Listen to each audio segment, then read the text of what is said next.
Thank you everyone for joining. We're going to begin.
Hello everyone, featuring Karran Royal. If you have any questions during the presentation, please use the Q&A feature. We will answer all your questions at the end of the webinar. Now, Kathy Hambrick, the founder of the River Road African American Museum, will say a few words.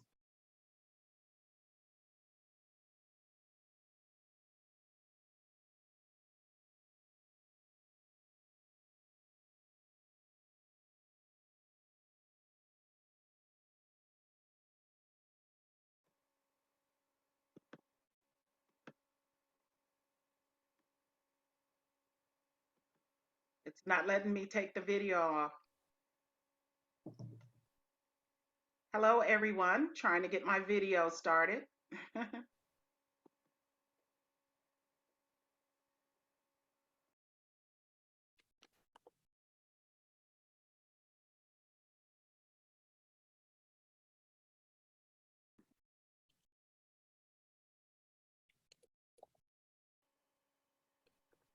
Hello, everyone.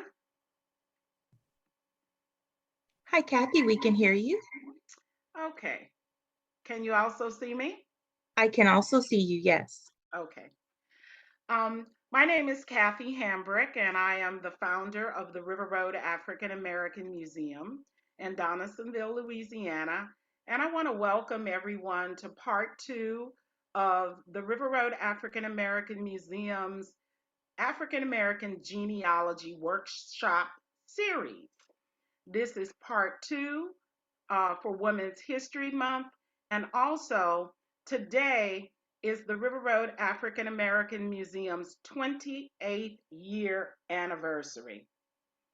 So I want to say happy birthday to all of our volunteers, our staff, our board members over the years. And I guess today is like my birthday too. So welcome to our participants who signed up for today. This program is supported by a grant from the Social Science Research Council of America. And we received the grant last year, and Karran Royal, who is the historian on the project, has shared and been doing research on the Jesuits' sale, the Jesuits of Georgetown in Maryland, the sale of what many of you may know as the 272 enslaved people sold to Louisiana in 1838. And they were sold to a man named Henry Johnson. And Henry Johnson lived in Ascension Parish, lived in Donaldsonville. And so Karran and I are working on an exhibit at the Episcopal Church here in Donaldsonville. Mark your calendars for June 18th. There will be a gathering of descendants from that sale of enslaved people from Maryland to Ascension Parish. And we will have a major exhibit and presentation and gathering of the families who are descendant from those sold here. So without any further delay, I would like to introduce you to Karran Royal. She is an accomplished genealogist, family historian, consultant, and public speaker. She is the founder of the Descendants of the Jesuit Enslavement online community, and she hosts and facilitates a weekly Zoom call for the descendants of the Jesuit Enslavement Project. In 2016, she became the co-host of Nurturing Our Roots, a genealogy talk show. And I want to say thank you to Antoinette Harrell and also to Karran for having me as their guest this week for Women's History Month on their show. And you can find their show on YouTube as well. You will be able to find the recordings of our workshops for the River Road African American Museum also on our YouTube channel. Karran is the former executive director and founding board member of the GU 272 Descendants Association. So, Karran, welcome and thank you again for working with me on the exhibit and helping to facilitate these workshops. Well, thank you, Kathy, and thank you to the River Road African American Museum. I am so happy to be working with you on this project. Of course, I love all of the descendants, all of the ancestors that were a part of this history, but I have always been particularly interested in Ascension Parish. My husband's family comes from Iberville Parish, but I've been particularly interested in Ascension Parish because I've always felt that there were so many more descendants to find. We know so much about the Iberville Parish descendants because that was the largest group. And then there in Terrebonne Parish, the photograph was found of Frank Campbell. So we sort of got a lot more information about Terrebonne Parish. But I've always been interested in additional information about the descendants and the ancestors who were sold to Henry Johnson in Ascension Parish. So working on this project has been, it's hard for me to even put it down. I feel like I work on it every day because not so much because of the project, but because this history is so amazing. And this one descendant of all of them has always intrigued me. And so for Women's History Month, I am really excited to talk a little bit about the descendants of Henrietta Hill and her husband, Henry Jones. But with this being Women's History Month, I really want to dedicate this presentation to Henrietta Hill in honor of her. Some of her descendants have gone on to become notable people in our Louisiana history. And, I always say that our family history is American history. So of course, just to recap from the previous presentation, a little bit about the sale. In 1838, the Jesuits of Georgetown University sold more than 300 people to Dr. Jesse Beatty and Henry Johnson. Of course, Henry Johnson being of Ascension Parish. And these are the two priests who executed that sale. These ancestors came from various locations in Maryland. They called them the Maryland Missions. And here in 1765, this is the number of people who were enslaved by the Jesuits at their various missions in Maryland. Henrietta Jones came from the Newtown mission. And as you can see, they had 29 people back in 1765. So descendants of Henrietta Jones can begin to trace their history all the way back to the 1700s. Henry Johnson was the former governor of Louisiana, former U.S. senator and representative, and he purchased 140 of those more than 300 people. And he also is the owner of the Episcopal Church. He provided the funding for the land and the building of that church in Ascension Parish, where we're going to have the exhibit later on this year. His plantation was called Chatham Estates or Chatham Plantation, and it's right on the border between Iberville Parish and Ascension Parish.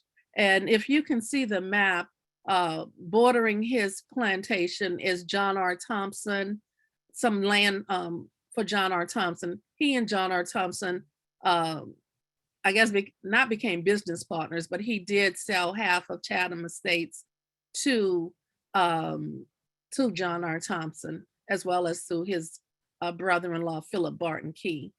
Eventually, John R. Thompson ended up owning all of the former Chatham Estates and the people who were enslaved there.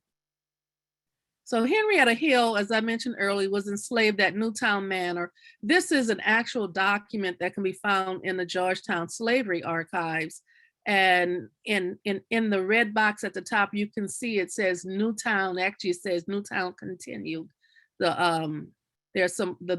This document is very big, and this is an actual photograph of the document that was written up in the 1830s. We think this document was actually written up around 1836, even though the sale was in 1838. And at the bottom, you see the red box, and there's a name there that says Ritta. Henrietta and other Henriettas who were enslaved by the Jesuits were often called Ritta. So she was 13 years old at the time of the sale. This is the actual baptism document that can also be found in the Georgetown Slavery Archives. And Henrietta is listed there again as Ritta, along with her brother Remus. She actually named one of her children Remus as well. And it says Ritta of Betsy and Plowden's Henry. And the name, it's been kind of confusing whether Henrietta was a Hill or whether she was a Plowden. In Maryland, she was known as a Plowden. But somehow when they got to Louisiana, she was known as a Hill. Some of her siblings are Plowden, some were Hills. It's somewhat confusing. But she was baptized in 1825. So we think that's probably the year that she was born. And let's see, she was enslaved at Chatham Estates, and I made a mistake here. She did not marry Henry Johnson, she married Henry Jones. This is more about Henrietta's family. Her brother, William Hill, for whatever reason, he did not come to Ascension Parish. He was enslaved in Iberville Parish, and there are many, many, many descendants in Iberville Parish that come from William Hill. There was Dick Plowden or Hill, Julia Ann, Ferdinand, Remus, Lucretia, and here we go with Henrietta, Joseph, and Mary Elizabeth. Those were her siblings. These are all of the names of the people who were enslaved by the Jesuits and sold in 1838, the surnames. The ones in red are the ones who came to Ascension Parish.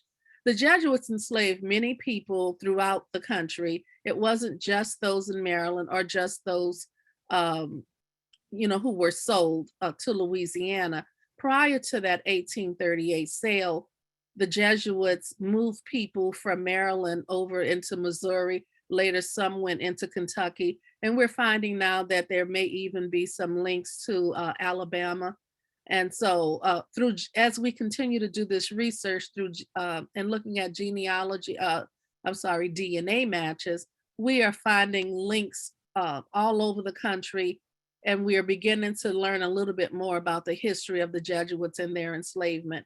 But these names here in red are the ones who came to Ascension Parish. And that's going to be helpful if you're trying to figure out if you descend from any of the GU 272 as they're called. But everybody should know now, it was not 272 people. There were actually 272 people listed on that document that I showed you earlier, where it listed Newtown and Henrietta, but it was more than 272 people who were sold. And these are some of the surnames that married into the GU 272 families for Ascension Parish. And this is a long list, and we can make this list available to you if you'd like. And I went through looking at just Henrietta's family. And these are some of the surnames that are married into her family. And understand that this is ongoing because she has descendants to this day who continue to marry people. But if you are researching and you are from any of these families, you may be a GU 272 descendant. And I say may because it's only gonna, you have to look at the part of that family, let's say the Arsenal family. I'm an Arsenal descendant, but I am not a GU 272 descendant. It would only be the Arsenal who married into this particular GU 272 family. And we can talk more about that as we go on and talk about, am I a GU 272 descendant? And I'm just gonna leave this here for just a few more minutes. Not minutes, but just a few more seconds, just in case people want to get a really good look at this list. And again, honoring women in history, many of these names are the women who married into these families. And women often get lost as we are doing our genealogy. Sometimes we can't even find the women's maiden names. And that was the case with many of the descendants of Henrietta Hill. Several of the men married women, and we don't know what their surnames are. If you are doing research, two of the documents that have been very helpful to me in my research come from the American Ancestors GU 272 page. And you know, I have one here, the Elizabeth group, which is the group for Henrietta Hill's family, and it lists all of her siblings, and then it also lists the people that married into her the siblings' families, and it's a very extensive document. And I put up the William Ware group because one of Henrietta's children married a Ware. And so if you're doing genealogy and DNA, you will see that if you are related to this family, you're going to be related to Wares. And the Wares are a very large group of descendants coming from the sale of the GU 272 to Henry Johnson. But these documents at American Ancestors GU 272 are very, very helpful because it gives you lots of detailed information. So let's look a little bit at Henrietta's family. Her mother was Elizabeth. In some of the Jesuit documents, they list her as Betsy, but she is Elizabeth. And on this American Ancestors document, she is listed as the descendants of Elizabeth. So she's Elizabeth group of 24.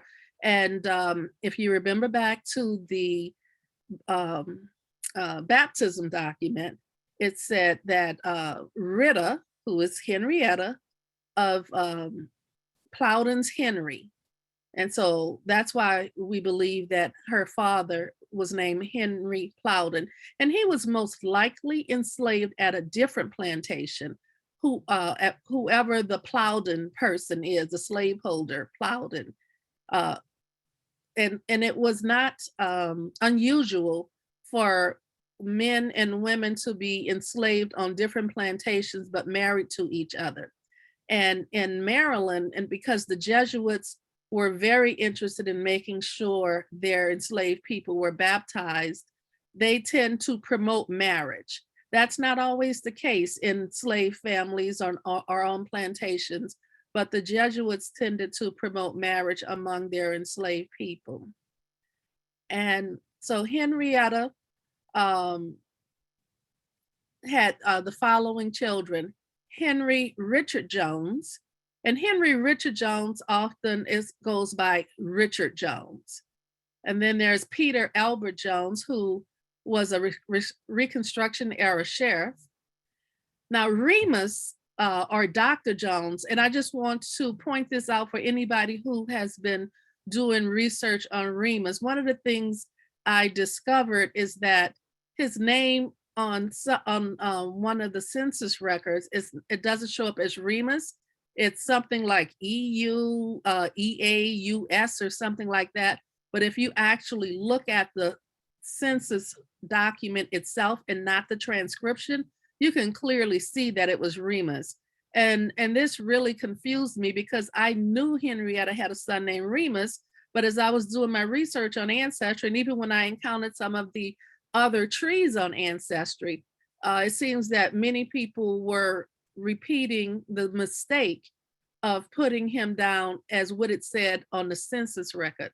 Keep in mind, census records can be wrong. People's names are horribly misspelled all the time. And so with Remus, later he was called Doctor. So the next census record I saw with him, he was just called Dr. Jones. I'm very interested to find out why he was called Dr. Jones.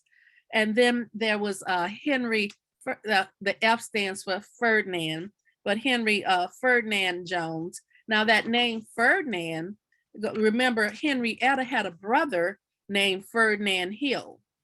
And so she used that surname, that middle name as for her son, Henry Ferdinand Jones.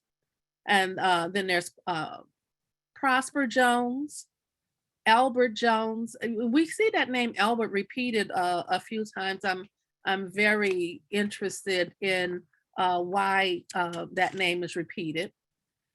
Joseph William Jones, Victorine, and sometimes you'll see it as Victorine Jones, Henri Jones, and unfortunately, he did not live very long. He died just a few days after he was born.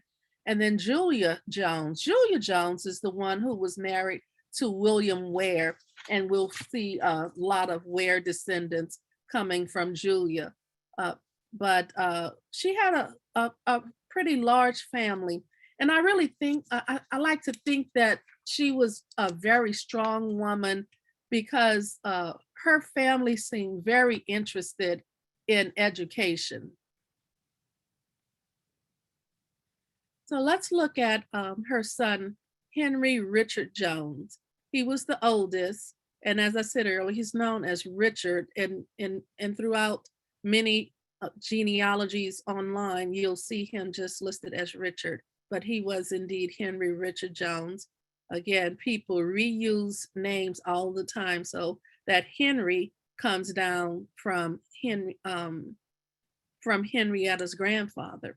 And he was born at Chatham Plantation, sometimes known as Chatham Estates in Smoke Bend in Ascension Parish, Louisiana. And he actually founded a school for colored children. Now, we're talking about a man who was born into slavery, and coming out of slavery, he founded a school. It really makes me think some of these ancestors were able to read, and of course they probably hid it. But this family especially, I believe they were able to read because this family has gone on to do so many amazing things. But he's also the brother of Peter Albert Jones, the Reconstruction era sheriff. And we're not going to go in detail about Peter Albert Jones, but I just want to acknowledge him. So this is a bit of the tree for Henrietta with her grandparents, Henry Plowden and Elizabeth Hill at the top. And then well, her parents, Henry Pauline Elizabeth Hill, and then her and all of her children, off to, I guess it's my left, probably your right. We see Henry R. Jones, Henry Richard Jones, and Judith. And I also highlighted Peter Albert because I think his work should be acknowledged. Let's see if we go back here. So from Henry Richard Jones, we get John Sebastian Jones, who was born in 1872, and he died in 1959 on the McCall plantation. And that makes me wonder about more of this history. We know that, I guess after emancipation, perhaps he went to work on the McCall plantation. And some of the McCalls married into the families of Ascension Parish. So if you are a McCall, you may want to look at, did any of your ancestors marry into any of the GU 272? And that goes beyond Henrietta's family. There were many families enslaved by former Governor Henry Johnson. And so a closer look at John Sebastian Jones' family. He married Maria Morrison, and from that union, they had Amelia Armstead, Ralph Waldo Emerson Jones, Myrtle D. Jones, Lenora Adamadi, and Eugenia. He also married Lizzie LeBlanc, and they had Olgarita, Artesia, and Nan Geraldine Jones.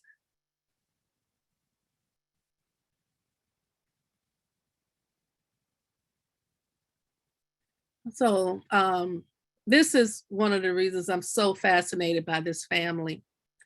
As you can see, John Sebastian Jones, he attended Leland College in New Orleans. He graduated in 1887 as the valedictorian. He was the principal of the Lake Charles Negro School from 1898 to 1899. He supported the move of Southern University from New Orleans to Baton Rouge. He was one of Southern's 5 founders and one of its first deans. He also served as the director of the academic department. He was an assistant in the Negro division of the State Department of Education. He was a jeans supervisor, and that was a group of African-American educators in the rural South, and they supervised and worked toward improving community schools. He was a Rosenwald building agent. Kathy, that bears more looking into, because I know that you have the Rosenwald School as a part of the museum. So I would definitely want to look more into his experience as a Rosenwald building agent. He also was an assistant with the Works Project Administration's education supervisor. I mean, this man worked. I feel tired just reading the list of accomplishments. He was really an amazing man. And he was one of the founders of the Louisiana Colored Teachers Association. And he was the editor of the Journal for the Louisiana Colored Teachers Association. So his son, Ralph Waldo Emerson Jones, I guess you can call him a chip off the old block. And so he was married to Mildred Shea. They had 2 children, Ralph Waldo Emerson Jones Jr. and John Arthur Jones.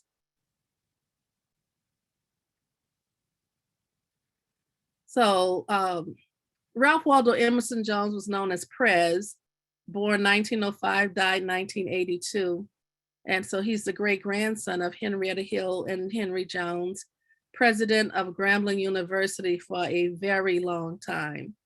And he's another hard worker. This is just a hardworking family. He was a graduate of Southern and Columbia Universities, has an honorary doctorate of law from Louisiana Tech, And he also hired the famed football coach, Eddie Robinson, but he also served as a coach at Grambling University, and he soon realized that he needed to hire a coach. Let me just go back to him. He was also a chemistry professor. I forgot to include that little bit of a note, but he was just an amazing person, and he truly gets it from his family. So, are you related to any of Henrietta Hill's family? So one of the things you should do as you're trying to figure out if you are related is get oral history for your family members. For certain, talk to as many of the elders in the family, record those conversations. And if you have time, transcribe them so that you could have more than one way of leaving that record. But don't just talk to the elders. Also talk to some of the older people, I'm sorry, some of the younger people in the family. The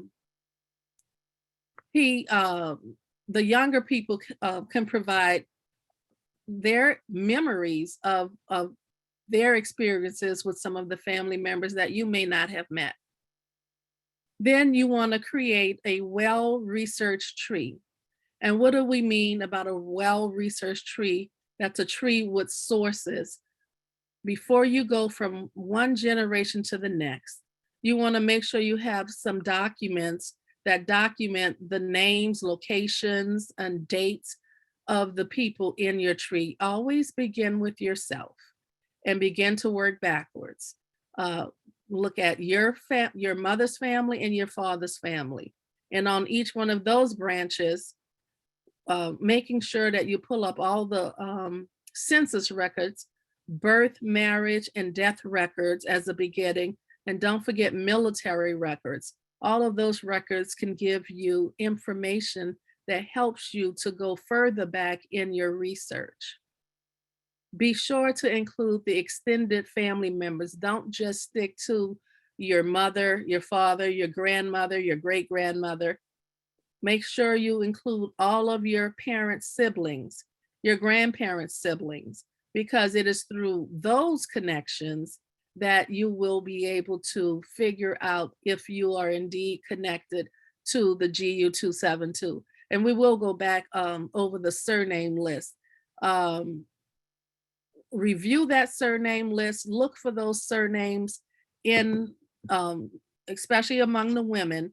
And again, if you go to that American Ancestors list for the for the Elizabeth family, you will begin to see all the different women, especially who married into Henrietta Hill's family. If you want to do DNA, I definitely recommend using Ancestry as a beginning if you can only do one DNA test. If you can do more DNA tests, I also recommend 23andMe, and then upload your information to GEDmatch or to Family Tree DNA or to MyHeritage. If you're trying to figure out who you're related to, it is best to what they call fish in all ponds. Use as many of the DNA companies as possible. And then as you are looking at your DNA, you definitely want to look at your shared matches, because that's going to tell you who else you're related to along a particular line. And you'll begin to see certain surname clusters emerge as you are looking at your DNA. Now, DNA is its own workshop. It would require probably another hour of really going through extensively. But what I will tell you is that I have looked at the DNA for several descendants from Terrebonne Parish, Iberville Parish, Maryland, as well as Ascension Parish. And I was able to see that some of the Ware DNA remember Julia Jones married William Ware. Some of that Ware DNA pops up in a descendant whose roots are in Terrebonne Parish. And so you will probably also find connections all the way back to Maryland if you are descending from Elizabeth's family and then of course Henrietta Hill's and Henry Jones' family.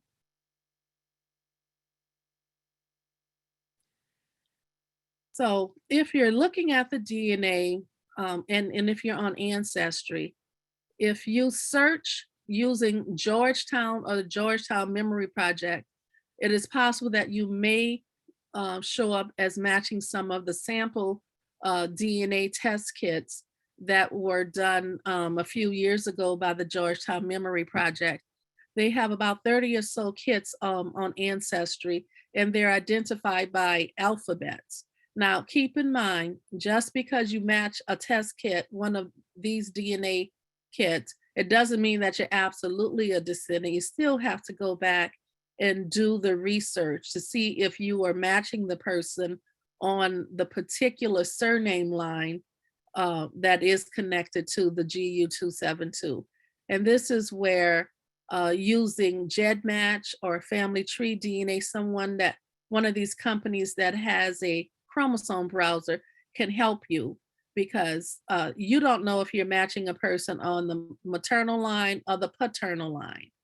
And so you need to be able to figure that out before you can say that you are a descendant of the GU272. So that's why it's important to review all of the lines in the tree, not just the GU272 surname lines. In most small communities, people are related to each other in more than one way. Sometimes you may find you're related to someone on your mother's side and on your father's side, but it may only be your mother's side, that's the GU272 side. Or you may be matching someone only on their mother's side on the GU272, and then through another surname, you may be matching on their father's side. So it's important to look at all of the surnames if you're trying to figure out if you are connected. Also review the history and the migration patterns of Jesuit enslavement. And for Ascension Parish in particular, after the Civil War, many of these families dispersed, ended up in Baton Rouge, they ended up in New Orleans and other places beyond, although some did remain in Ascension Parish. But I noticed a big chunk of these families moving into New Orleans especially. And many of them joined the Union Army as well. Look for surnames and locations in common. I mentioned the McCall surname, and there's a McCall plantation, right there. I think it actually abuts the Chatham plantation on one of the sides. So it's not unusual that you would find descendants of Henrietta Hill and those other ancestors who were enslaved by Henry Johnson on the Chatham plantation. It's not unusual that you would find that they married or had children with enslaved people on the McCall plantation. Again, review the shared matches, if any. Look at the segment level data on GEDmatch. And segment level data is helping you to see chromosome by chromosome how you are connected to a person. And it's even more helpful when we are able to find clusters of people that we know are related to each other. And then if you find that you're also related to them, that's going to give you a lot of clues as to if you are related. And keep in mind that there will be spelling variations. There will be spelling mistakes. So just because you see a name that's not spelled exactly the same, it doesn't mean that it's not a connection.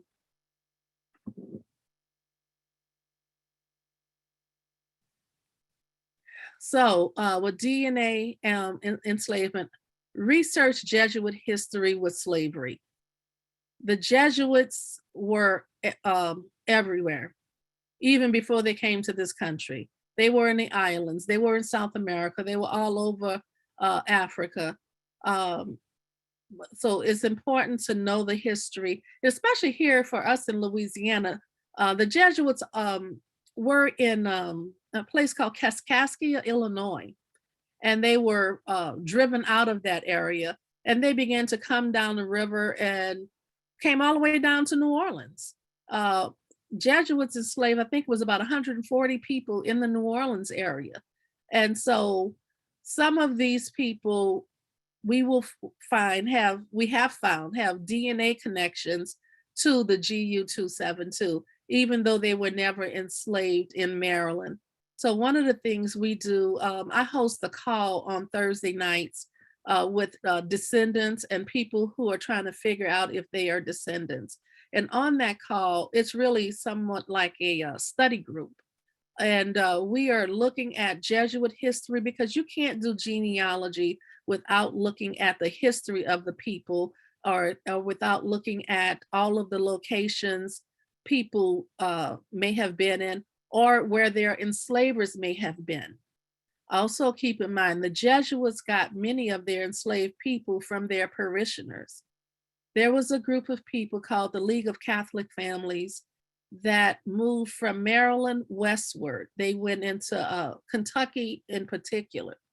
And what we have found is that, let's say the Hill family, as an example, they may have given Elizabeth Hill to the Jesuits, but they may have taken her siblings and distributed her siblings among their various children, and then some of them moved westward into Kentucky. So that's how we will find that we have DNA connections all over the country because of the migration patterns of not just the Jesuits, but the people who split up our families by giving them some of the people and then distributing the rest of them to their children. Look at family history connections in locations known to have a Jesuit presence. Once you start looking, there were over 27 Jesuit institutions throughout this country. I didn't know that in 2016 when I first got started doing this work. I know it now. And that's why recently we started looking at DNA connections in some of those locations. And we were wondering, well, why are we seeing DNA connections down in Alabama? Well, there was a school, Spring Hill College in Alabama. Why are we seeing DNA connections in Grand Couteau, Louisiana? Well, the Jesuits had a school there, St. Charles College. And some of the Catholic families that left Maryland had plantations in Grand Couteau, St. Landry Parish, Louisiana. You have to just open your mind to look at beyond the your own little community. You got to look at all of these locations. And I repeat, review the surname list. Print it out, keep a copy of it. There are surname specific DNA connections in certain locations. And I'll put the list back up as I continue to talk. I showed you the entire list. That's for all over the country. And then I had in red those that came to Ascension Parish. Keep in mind the sale brought them to Ascension, Iberville, and Terrebonne parishes here in Louisiana. And then the other locations, Maryland, Alabama, Illinois, Kentucky, and Missouri. This is one of our cousins. They call it a oh my goodness, a syndicate. This is really a slavery syndicate. So our people are everywhere. Some of the resources I've used in this presentation, and I will put the links to these resources in the chat so that you will be able to get them, or you can just Google the Georgetown Slavery Archives has lots and lots of resources for doing this research. You can see some of those original documents, and many of them are transcribed. But also keep in mind, there are many, many more records that have not been transcribed or digitized at Georgetown, because they are the holder of the Jesuit records. The Slavery History, Memory, and Reconciliation Project, which is at jesuit.org, they have been doing some work to research those ancestors who were enslaved by the Jesuits, who ended up in St. Louis, Missouri. There's St. Louis University. You know, our people helped to build that university.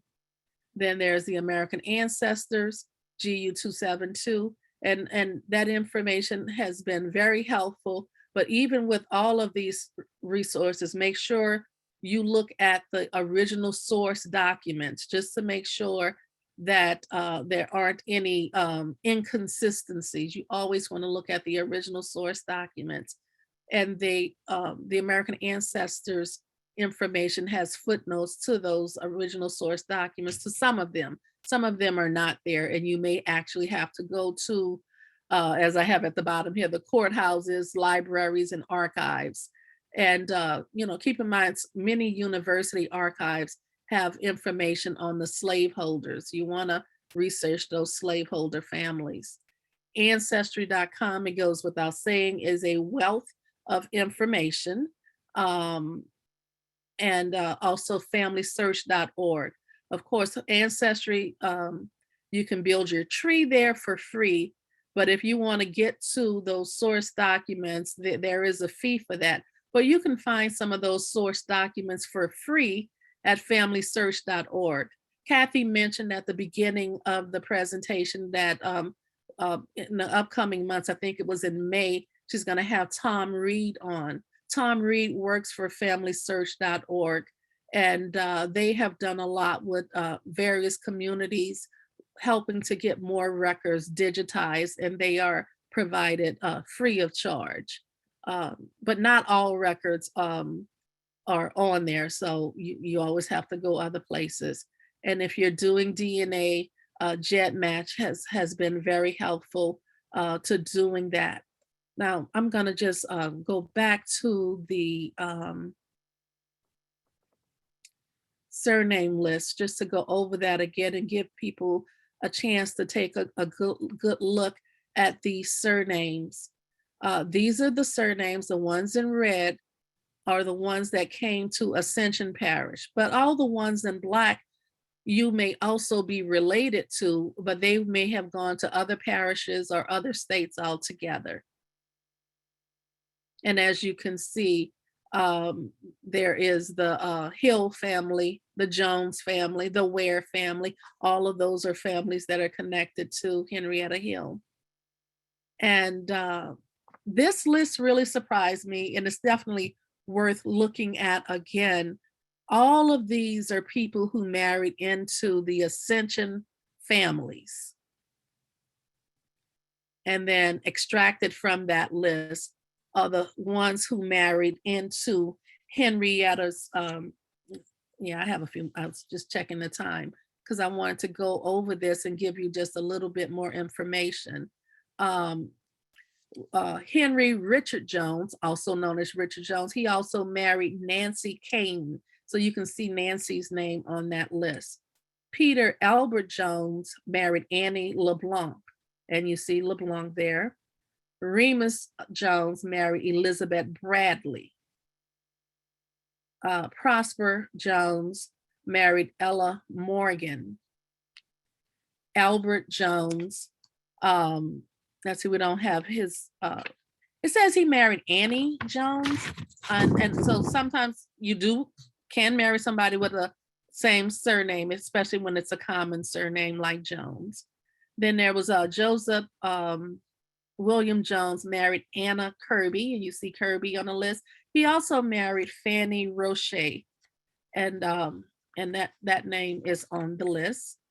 And then we get to, we don't have anybody from Victorine.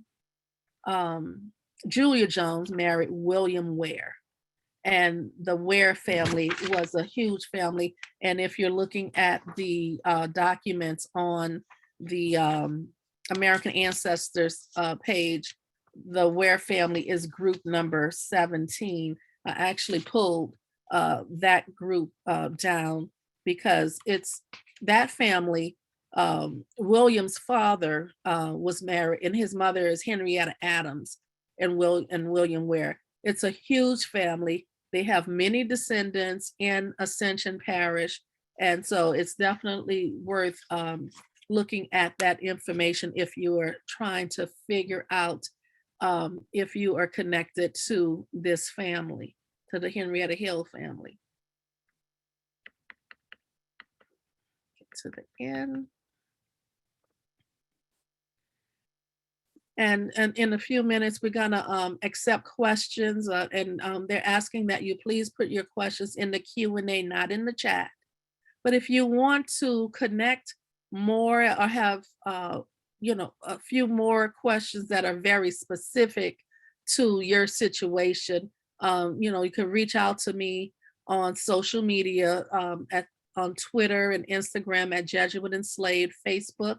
We have a Facebook group, a private Facebook group, so you must answer the questions to get in, but we also have a public Facebook page. And on the private group, we discuss more detailed information about family history. And of course, you can reach us at Descendants of Jesuit Enslavement at gmail.com. And I know that I finished about 10 minutes early, but if that'll give us a little bit more time for questions. I'm gonna stop sharing my screen. And Kathy, I tried to make it an hour. That's okay. I mean, it's always good to be ahead of the game, so to speak. I have a couple of things I'd like to point out as we give our participants a chance to get their questions in. We will be having, once again, because of the initiative from the River Road African American Museum, a series of these workshops upcoming, focusing on DNA, the difference between Family Search and Ancestry.com and Afrogenus, some of those other search engines and platforms that are designed now to help Americans with this research. The next genealogy workshop that we will be presenting is on April the 16th with Antoinette Harrell, who works with Karran. And then in May, Tom Reed or someone from Family Search will be with us in May. That date is upcoming.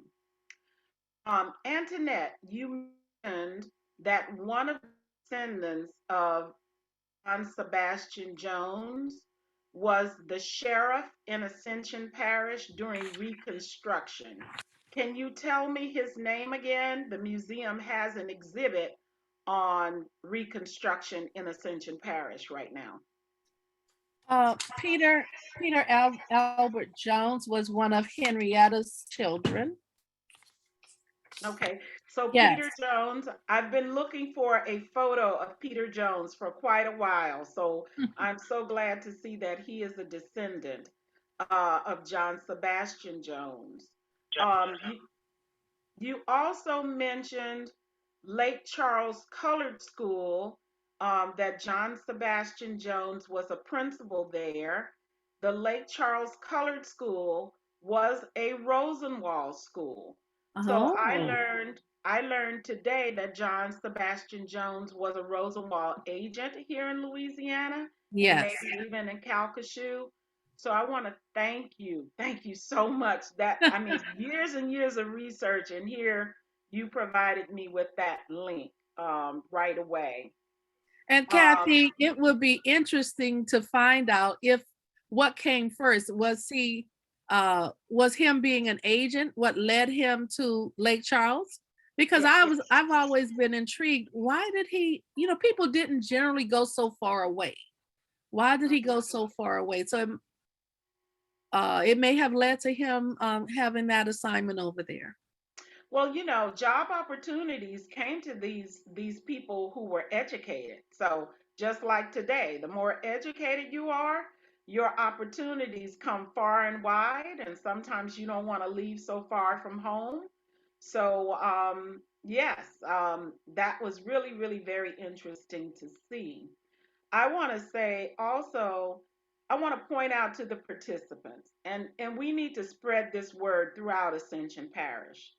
The Diggs, Dorseys, Halls, Ware, West, LeBlanc, Turner, Thompson, Labatt, Roche, Robinson, Preston, Howard, Jones, Jenkins, Josephs, and Carters. These are all names that connect to other plantations on the east bank of Ascension Parish.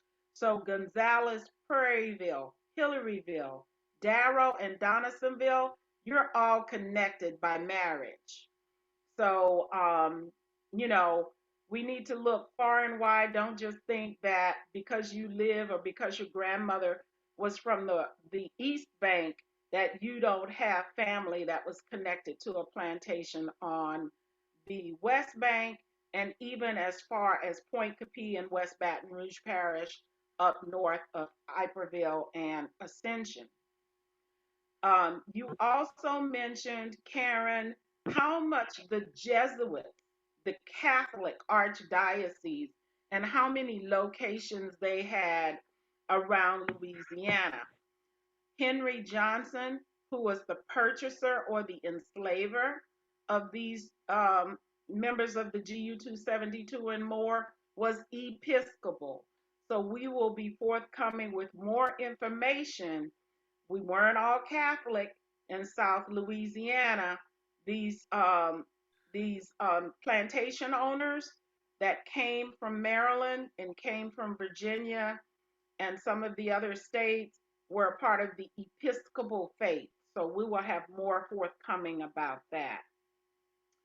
I want to say, Regina, please connect with Cecilia Queen, who is here as a participant, because I know your work with the genealogy at the Linwood Plantation had the name Queen in that list.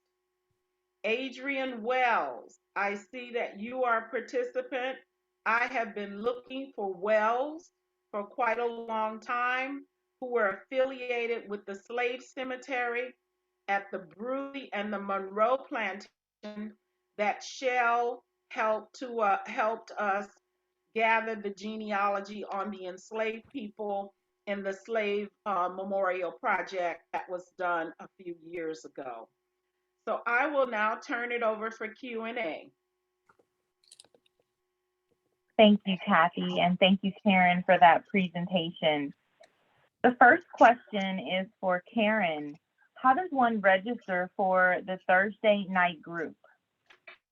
You can send an email, and I'll put the email address in the link to descendantsofjesuitenslavement.com. I'm sorry, descendantsofjesuitenslavement@gmail.com. Awesome, thank you. The next question, Karen, your last name is Royal. Are you related to the Royal family who lived in Allensworth, California, which is an African-American town founded in 1908 by Colonel Allen Allensworth? Well, I'm married into the Royal family, and my husband's Royals, as far as we know, come from Iberville, Louisiana, and some of my research shows that they may have come from North Carolina. Excellent. I hope that answers your question, Tanya. Next, are the Hill families also in Iberville Parish? Absolutely. And this is one of the things that frustrates me so much, because I guess I feel for what the families must have gone through to have the oldest son, William Hill. He was sent to Iberville Parish, but the rest of his family was in Ascension Parish. And so you will see some of the same surnames repeated in his grandchildren, that Remus Hill and Ferdinand Ferdinand Hill, yes. It's a huge family. Excellent, thank you. The next question is from Jackie. Hi, Jackie. She says, your presentations are very informative and appreciated. Would you direct me on how to follow our family tree? My mother's family was brought over from France with the family they worked for. Would you direct me as to how to trace her family from France? Well, you would probably have to go on and pay for that international membership with Ancestry, because you're gonna need to get access to the records. So it's still the same. Begin with yourself and work your way back. Do not try to work from France to Louisiana if you're here in Louisiana or wherever you're located. Begin with yourself. Use the documents, because the documents, a marriage record may list parents. So that will give you another generation back, and work your way back. And then you may need to make sure either you can read French or you have someone who can translate documents for you, because once you start to get into those French documents, you're gonna need some translation assistance. But it's the same. Work your way back from yourself. Use sources for everything. Don't just make assumptions. And remember, there are many people with the exact same name. And so don't assume that someone with your, your Francois last name is your person. It may be somebody else, even though and you will see sometimes Mary Elizabeth Francois married Henri LeBlanc. And you may see that same name, that same couple's name repeated over and over again, because people use a handful of names. Back then, they used just a handful of names. Yes, great advice. And I also recommend that you document the oral history of your family. That's something that Karran had mentioned, but that'll be very important, just to get that history of the elders in the family as well. Absolutely. Also, I saw a very great note from Angela Proctor. She's the archivist at Southern University. Yes. And they have 2 separate slave narrative collections. And she posted the link in the chat. So I'm definitely going to look at that right after this. And I also want to just thank her, because I was able to look up some information that helped me with this research from the archives at Southern. Awesome. The next question, have you heard of a town in Louisiana called Penn, Louisiana?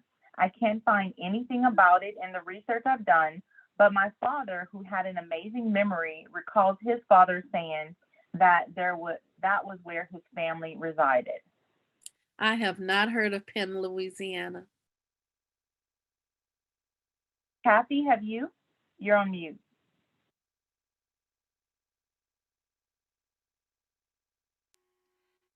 As in P-E-N-N? P-E-N-N, yes. Oh, that does not sound familiar, but I will keep my eyes and ears open. And also keep in mind, sometimes small communities' names change or get eliminated because they become a part of another community. So it may have existed at one time and no longer exists. Okay, great. The next question is for Kathy. Charlotte says, hi, Kathy. Are you related to the Hambrick family in Los Angeles, California? Yes, that's my family. My brother Harold Hambrick is the co-founder of the River Road African American Museum. Yes, and also we have family up in Oakland, California also. Awesome. Thank you for the question and answer. Next question, would any Joseph or Hill families have resided in Shreveport or Bossier City, which is where my family is from? It is very possible, because people migrated, as over time, as sugarcane processing became more mechanized, people began to move all over the place to find work. So it's very possible. And you can, see that on census records. if you get all the census records for the people in your tree, you may begin to see that migration from Ascension Parish up to Bossier. We must also remember that Grambling State University is very, very close to Shreveport. So as people went north to go to college there, to Grambling, they may have settled in that Bossier, Shreveport area. Absolutely. Excellent. The next question is from Donna Newsom. Wonderful information. I have direct relatives who are Carters, Williams, and Jones in Donaldsonville and Hillaryville on the East Bank that I can trace back to 1865. Will I be able to use your recommended resources to possibly make a connection, or do I need to be able to go back to 1840 in Ascension Parish? You may be able to make the connection. The PDF documents at the American Ancestors are very detailed. If look for the one with for Elizabeth, number 24, and just go through it. I have it here in my hand. It's 20 pages long, and so you may find the names that you're looking for, because Elizabeth, Henrietta's mother, she had several children, and each of their children had several children. And so there are people who married into those families. I want to say too, and Karen, you can confirm this. So the original sale of these people from Maryland by the Jesuits to Henry Johnson, that sale took place, what was it 1838? Yes, the original sale was 1838. They had several other transactions and renegotiations, but the original sale was 1838. Not everybody came in 1838 though. Right. So what I want to say too, because you mentioned the difficulty. Well, we know the difficulty of finding our ancestors before the 1890 and 1870 census.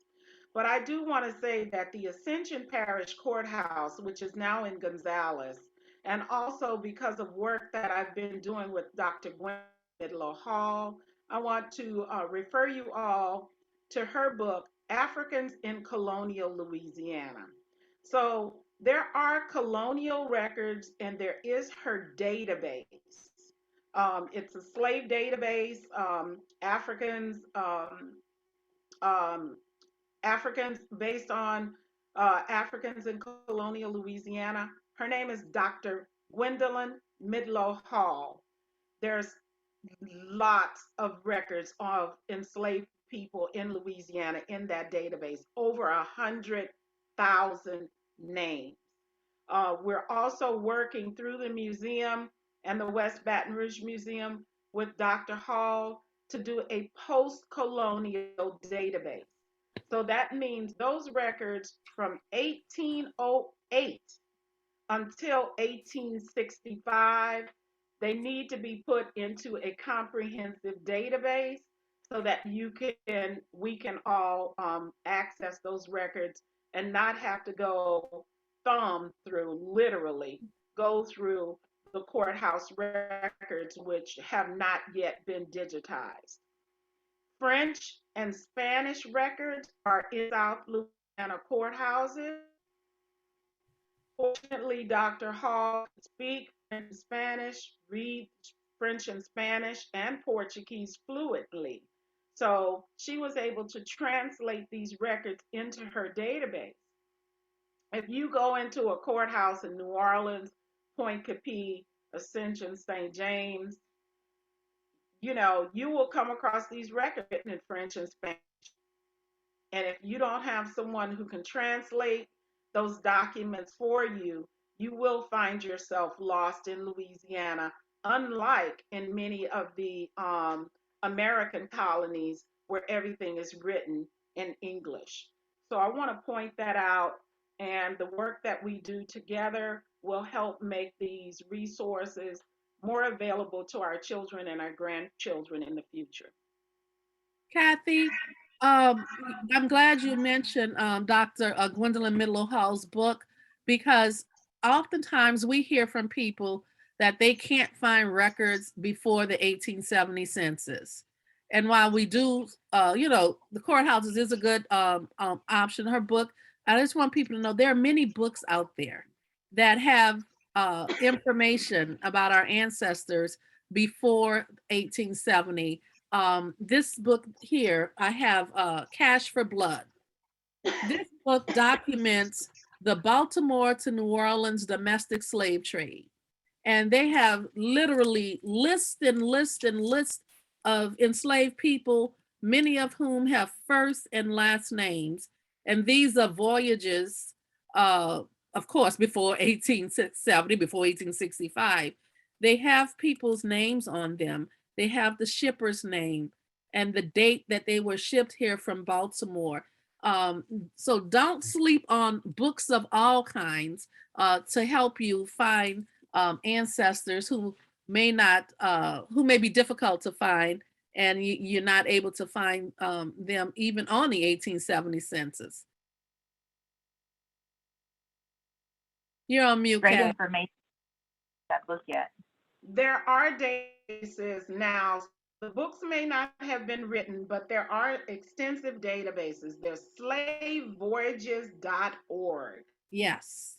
and enslaved.org. I want to recommend that anyone who is interested in genealogy, whether it's your own or just as general subject matter, take a look at these new databases. And there are international slave databases being created every day. And there's also slave cemetery databases that we're also working to be a part of from the river along the river road. So, Kathy, is that where we can find Dr. Hall's database? Did you say enslaved.org? Enslaved.org is an international database by one of Dr. Hall's colleagues and mine. Let's see, what did I say? Slave Slave. Voyages. I'm sorry, slavevoyages.org. Hold on just a minute. I'll give you Dr. Hall's database. You can maybe take another question while I look this up. Sure. The next one was just a comment from Tanya Joseph. She's from Oakland, California, and she's heard of the Hambrick family. She thinks she went to the church, Allen Temple Baptist Church, with one of your relatives. Very small world. Yes, yes. Hello there. Yes, you did go to Harold was a member of that church. So Dr. Hall's database is ebiblio.org. IBIBLIO.org. And maybe in the future, I will do a workshop to show you how to navigate through that database. And we're working to get funding to do a post-colonial database. Did you say IBIBLIO? Yes, IBIBLIO.org.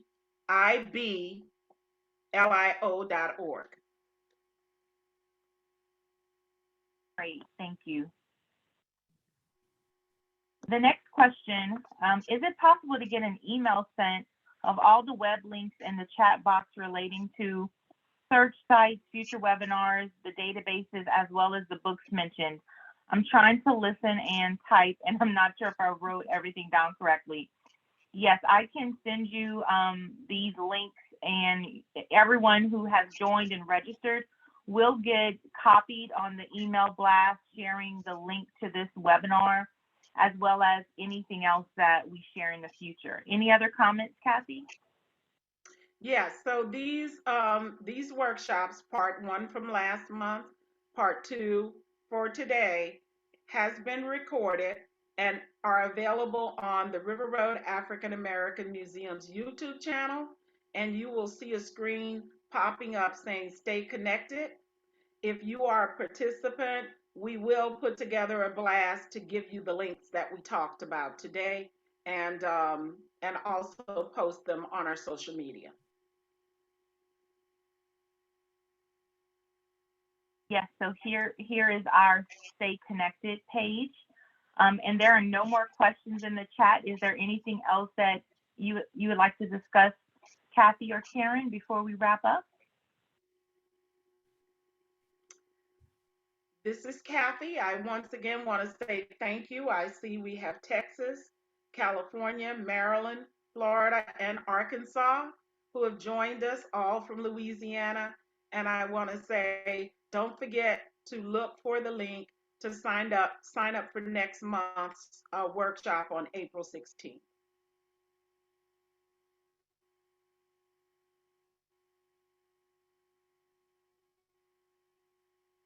Karen, would you like to say anything in closing? Well, just be thorough in your research. Don't make assumptions. And I thank you so much for having me here to do this presentation. I absolutely love this work. I promise you that we're going to have a workshop for children, and at some point in the future. So therefore, you can get your teenagers, your preteens, and even some of the elementary age children to join us for a version of Genealogy 101. So look forward to us having that presentation before the end of the year.